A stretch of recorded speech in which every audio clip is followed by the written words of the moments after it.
Dupont, moi, je suis aussi le co-président de FNE Cinéma. Je voulais compléter ce qu'a dit Yvon. D'abord,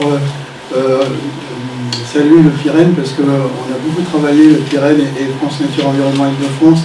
Il y a 2 ans et demi, il y a eu un colloque à la mairie de Paris qui a duré 2 jours, qui a ramené plusieurs centaines de personnes. Et il y a eu un programme très très complet sous tous les aspects, pas simplement sur la bassine, mais sur les problèmes de l'eau en Île-de-France. Et je pense qu'on doit trouver les actes sur le site de FNE Île-de-France, peut-être même aussi quelques articles qui ont été publiés à cette occasion sur le site du FIREN, qui est un organisme, vous ne l'avez pas présenté en détail, mais c'est quand même intéressant de voir qu'il y a un espèce de pool de chercheurs, d'universitaires, de différents établissements scientifiques et qui sont regroupés pour travailler spécialement sur l'Île-de-France. Donc c'est vraiment intéressant, et ce qui est encore plus intéressant, c'est de voir qu'on peut travailler dans la durée entre scientifiques et ONG, associations, pour faire avancer la réflexion, l'analyse et les actions. Donc vraiment c'est très très important de le souligner. Je voulais juste dire un mot sur le petit historique qu'on a vu là sur le canal Grand Gabarit. On remonte à 2012, hein, et en fait, peut-être pas, je ne vais pas remonter jusqu'à 1980, mais il y a eu un débat public en 2012, et en 2020 il y a eu une enquête publique sur la déclaration d'utilité publique, et les associations seine-et-marnaises comme FNE Seine-et-Marne, mais aussi la NBL et d'autres se sont prononcés contre le projet de Grand Gabarit. Donc l'action associative, elle est en route depuis quand même pas mal d'années, puisque 2012, c'est pas d'aujourd'hui. Là, on attend effectivement l'enquête de l'autorisation environnementale pour le canal Grand Gabarit, qui était annoncée pour l'année d'abord 2023, puis 2024, puis maintenant 2025, et on ne sait pas trop quand ça va sortir, mais ça sera un enjeu important de mobilisation au moment de cette enquête d'autorisation environnementale. Sinon, sur le casier pilote, donc, le premier casier pilote qui vient d'être mis en eau là, à la fin du mois de janvier, il y a aussi eu des batailles assez importantes juridiques. Il y a à l'heure actuelle un recours en tribunal administratif en appel qui a été porté par FNE Île-de-France et FNE Seine-et-Marne, qui a été débouté en première instance en 2023 et qui maintenant est en appel donc à la cour d'appel administrative du 6 de Paris. Donc on n'a pas de date d'audience. Ça fait quand même un petit bout de temps là, que la chose a été posée. Mais en fait, sur ce casier pilote, on peut se poser beaucoup de questions parce que ça bouleverse quand même la partie aval de la bâchée. Il y a 8 autres casiers effectivement qui sont prévus et qui quand même bouleversent assez sérieusement tout ce secteur-là. Je ne rentre pas dans les détails. Mais on est perplexe en tout cas maintenant sur la suite de ce programme, puisque le président de Seine-Grand-Lac lui-même dit que pour l'instant ils ne sont pas certains de pouvoir continuer le programme, qu'ils vont attendre de voir le résultat du casier pilote, que de toute façon apparemment il manque des subventions, notamment au niveau européen ou régional, etc. Enfin, il manque de l'argent partout. De toute façon, pour mener à bien ces grands travaux pharaoniques. Bien sûr, l'alternative, c'est de développer les capacités de rétention des zones humides, comme vous l'avez expliqué tout à l'heure. Là, on a la chance d'avoir effectivement une zone énorme qui ne remplit pas complètement l'office qu'elle pourrait remplir pour capter l'eau. Donc, il y a un travail systématique à faire avec les associations, les naturalistes, avec éventuellement, apparemment, Seine-Grand-Lac veut s'intéresser maintenant de plus près à ces zones naturelles d'expansion. Mais s'ils avaient posé le problème de façon différente avant, on aurait peut-être pu éviter ce quasi-pilote. Enfin voilà, donc c'était pour rappeler que l'action associative, elle est en cours sur ces deux points-là, le grand gabarit et les en même temps, mais voilà, il y a un petit peu ce côté, sachant que des modes de gestion de l'environnement qui sont de plus en plus promus, c'est les solutions fondées sur la nature, et où justement on essaye de redonner à des espaces naturels qui ont des fonctions environnementales leur place pour jouer leurs fonctions environnementales d'une manière naturelle. Et dans la bassée, effectivement, on pourrait penser les choses autrement. Donc, bon, mais Il y a les belles intentions, il y a la réalité, malheureusement c'est comme ça. Je voulais aussi faire quelques compléments sur le programme Pyrénées et je vous remercie d'avoir réabordé le sujet. Donc c'est un programme qui ne concerne pas que l'Île-de-France, mais l'étude de tout le bassin de la Seine, depuis les coteaux de la Champagne humide et au-delà jusqu'à Rouen et au Havre, jusqu'à l'estuaire, qui existe depuis 35 ans. Et où les sujets de recherche sont construits de manière conjointe et en bonne harmonie entre des scientifiques, dont je fais partie, et Michel Poulain qui est là aussi, et puis des gestionnaires des bassins, l'agence de l'eau Seine-Normandie pour le plus important, mais aussi VNF par exemple, qui est le promoteur du canal, du canal à Congará. Et en fait, c'est hyper intéressant parce que ça fait une recherche ancrée dans les territoires, utile, et où il y a des échanges d'informations dans les deux sens, comme on essaye là aussi de faire aujourd'hui. Du collectif et de Bassée Vivante.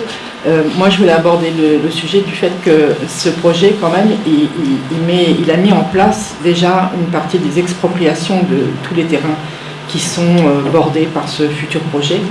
Et c'est vrai qu'on a une grosse difficulté à savoir quelles sont les parcelles qui sont expropriées et comment contacter les gens pour créer un collectif et d'aborder, de pouvoir en parler avec eux, parce que ces expropriations se font vraiment en catimini.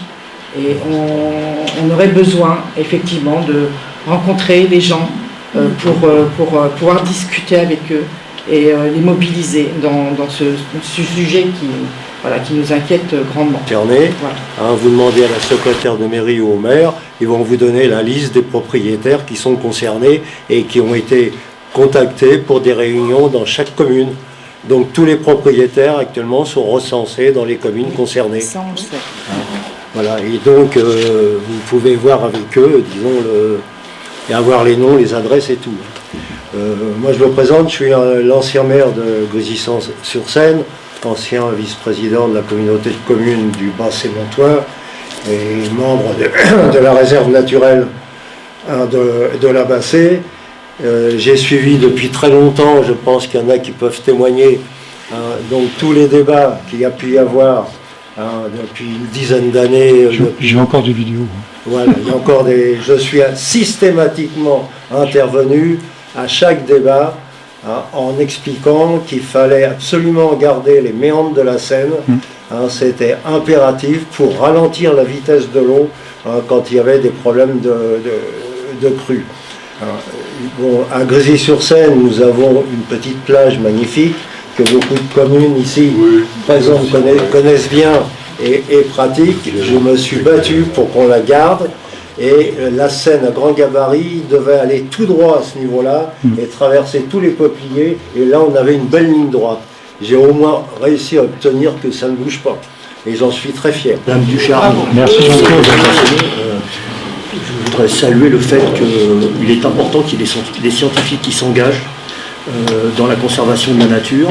C'est doublement courageux. C'est courageux parce que professionnellement, c'est pas forcément reconnu. Les scientifiques qui s'engagent, je peux en témoigner, y compris dans des organismes publics comme le Conseil national de protection de la nature ou les conseils scientifiques régionaux du patrimoine naturel, ça constitue souvent un handicap pour leur carrière, donc bravo pour ça. Et puis c'est important que dans les débats qui nous animent, la science ait le dernier mot.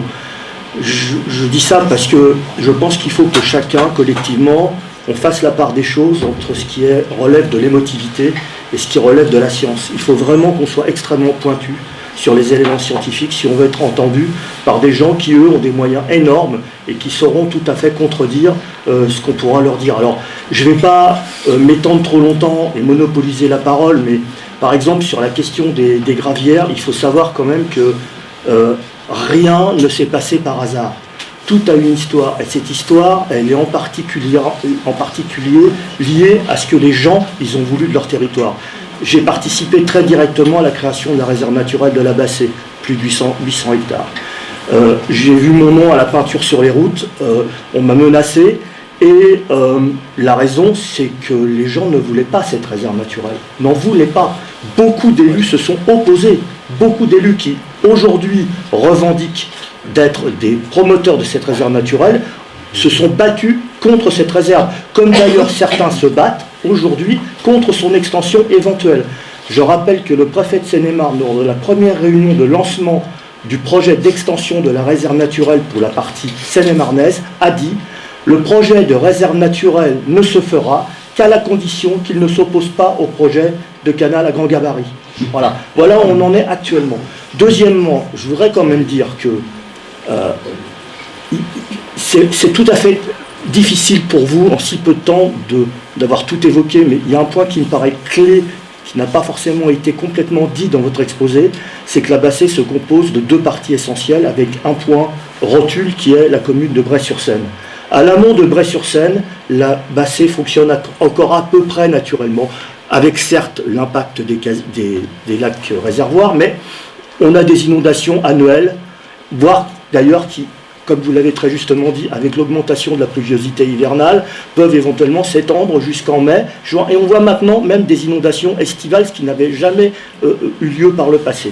Donc l'enjeu de ce secteur, c'est de maintenir l'inondabilité, c'est-à-dire maintenir les zones humides, maintenir leur fonctionnement, et c'est ça le point clé.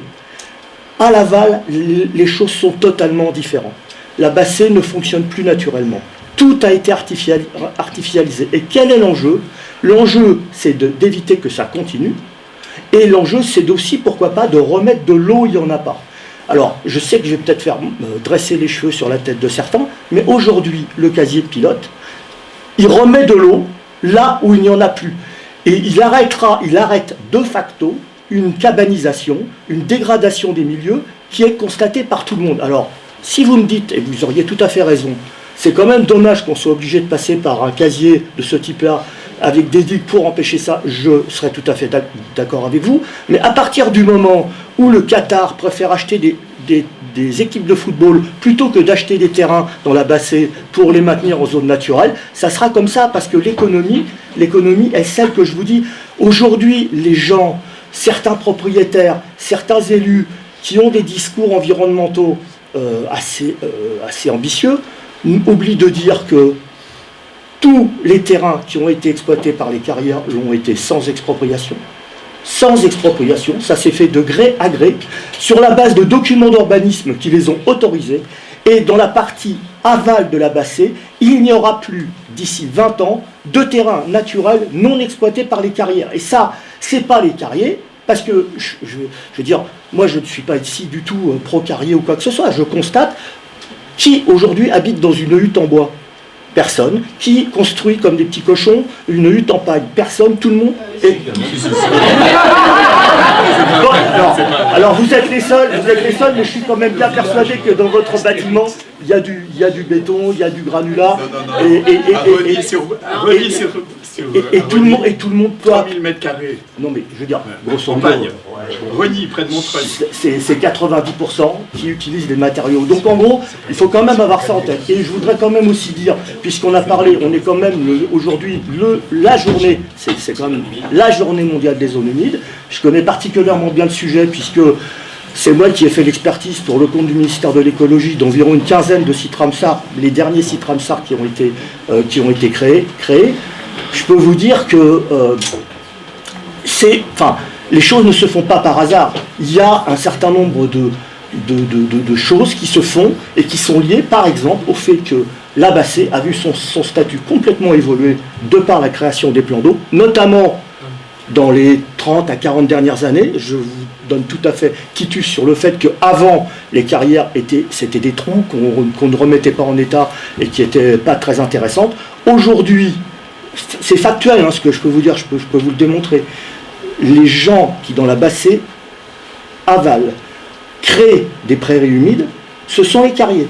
Pourquoi? Parce que les carrières s'installent dans des zones agricoles que vous avez parfaitement décrit, dont vous avez parfaitement décrit les conséquences en termes d'intrants, en termes de dégradation des milieux. Et aujourd'hui, c'est pas difficile, ça se passe à 200 mètres de l'endroit où nous sommes. La carrière de Neuvry, les prairies humides que les ornithologues, les botanistes, les entomologistes fréquentent, c'est une ancienne carrière qu'il y avait encore 15 ans, vous seriez venu ici, vous aviez un site industriel.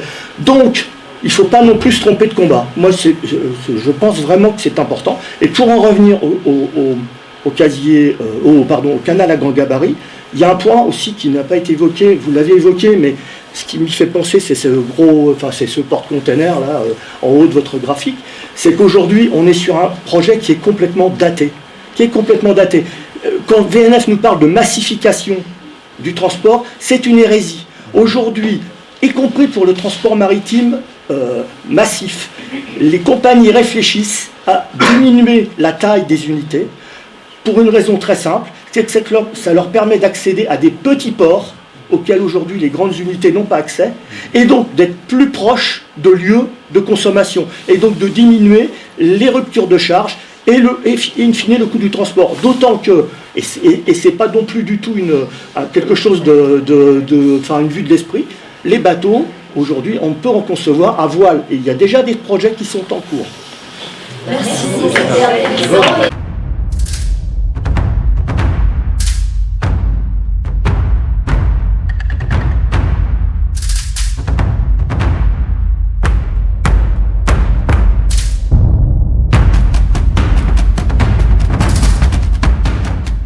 Merci Agnès Ducharme d'avoir contribué de nous avoir appuyés dans cette lutte. Notre idée, c'est quand même de nous unir à toutes les associations, toutes les institutions, tous les individus qui sont d'accord avec ce principe, de manière à ce qu'on réfléchisse ensemble des événements, qu'on réfléchisse ensemble des luttes, qui nous permettraient d'être plus forts contre ce projet.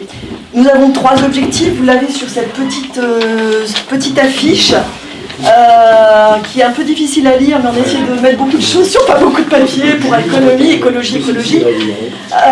Donc l'idée 1, c'est d'informer le public autour de nous. Donc merci aux élus, merci aux différentes associations qui sont là. Donc si on est d'accord sur ce principe, informer le public, informer les décideurs. Deuxième objectif, nous informer nous-mêmes en créant des contre-enquêtes aux conclusions qui sont portées par VNF qui porte le projet, donc compléter les informations, et donc voilà, c'est pour ça que nous souhaitons aussi travailler avec les scientifiques, les naturalistes et toute personne qui ont ces capacités, porter des éléments donc de contre-enquête. Et le troisième objectif, c'est de réaliser toute action qui pourrait ralentir, arrêter ce projet, c'est-à-dire des lettres aux élus, des pétitions, des manifestations, des spectacles, etc. Toute action qui permettrait de nous faire connaître et de faire connaître notre opinion. Si vous êtes intéressé, si vous avez envie de connaître la suite de ce que nous pensons réaliser, si vous souhaitez entrer dans le collectif Basset Vivante ou vous associer, j'en connais déjà beaucoup parmi vous, enfin nous en connaissons beaucoup parmi vous, et merci. Surtout, l'idée c'est de créer une prochaine réunion où on réfléchirait ensemble à d'autres actions possibles et à d'autres manières de s'opposer à ce projet. Donc vous avez compris, pour toutes les raisons développées par Agnès Ducharme, merci, pourquoi nous sommes contre. Et donc il y a, sur la question des casiers, effectivement il y a débat, on en est conscient, mais en tout cas sur le fait que... alors oui, sur le fait que ça a des conséquences très néfastes sur la biodiversité et sur les crues et sur les Alpes phréatiques, tout ça, tout le monde est d'accord. Donc je vous invite maintenant à boire un coup. Je ne sais pas si on peut dire quelque chose encore. D'accord, une dernière petite phrase. S'il te plaît. Ouais, je voulais compléter ce qu'a dit mon collègue ciblé. En fait, à propos des casiers, je partage tout ce qu'il a dit. Je suis d'accord sur le fond, il n'y a aucun problème. Simplement, on a entendu aussi mon collègue de FNE 77, dire que le PTB Seine-Grand Lac commence à réfléchir à utiliser les zones d'expansion de crues d'une manière beaucoup plus efficace que ça n'est fait actuellement. Et ça, c'est une réalité. Réellement, ils ont compris que les casiers, c'est pas la solution en fait. On peut stocker beaucoup plus d'eau dans les zones d'expansion de crues. Entre Troyes et Montereau, il y a un espace énorme à aménager en respectant les zones habitables, en faisant gaffe que dans les PLU, on n'aille pas construire dans les zones les plus inondables.